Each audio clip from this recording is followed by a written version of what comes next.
Petit journal de bord de mes multiples pensées du moment. Je m'aperçois que les réseaux sociaux sont gangrénés par des personnes qui ont la haine de beaucoup de choses.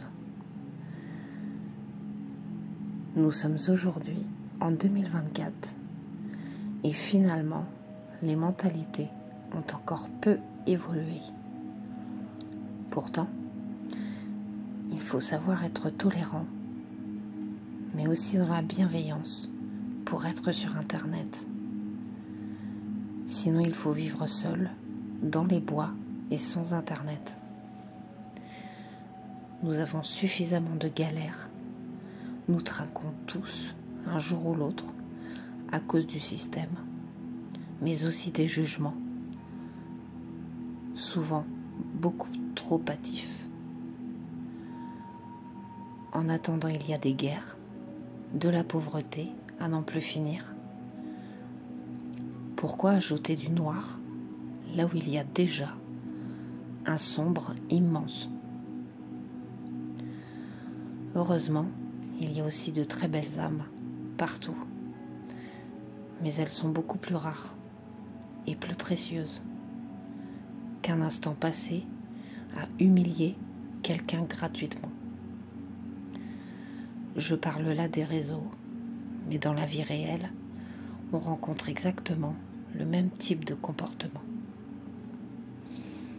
Il y a juste pour différence un sourire hypocrite. J'ai une pensée particulière à toutes les personnes qui connaissent ou ont connu l'humiliation.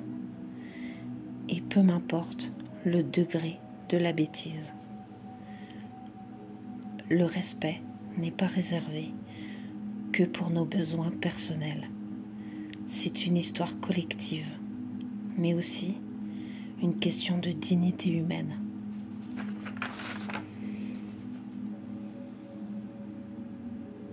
Le bonheur ne se résume pas qu'à soi-même, sinon on en devient moche et aigri du monde.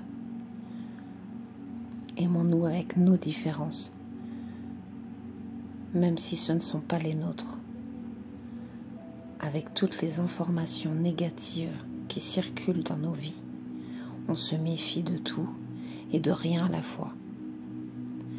Et c'est des concours du qui aura la plus grande, y compris entre femmes.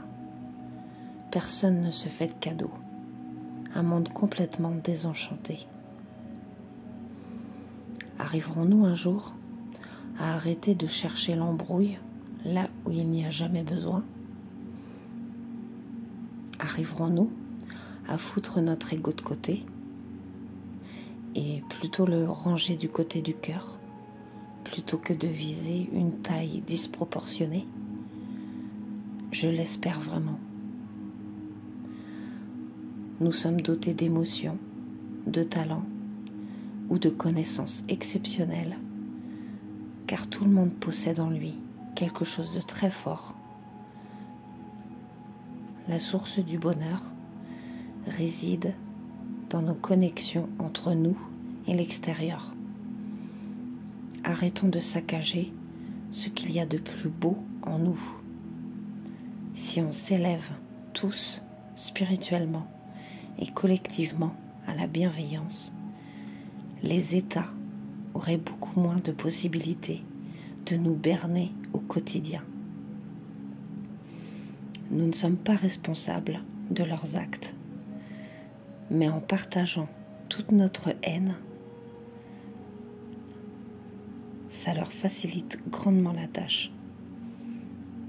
Nous oublions trop souvent que la vie passe très vite et que le temps est précieux et qu'il ne peut pas se remplacer. Aimons-nous du mieux qu'on peut. Fin. Loli.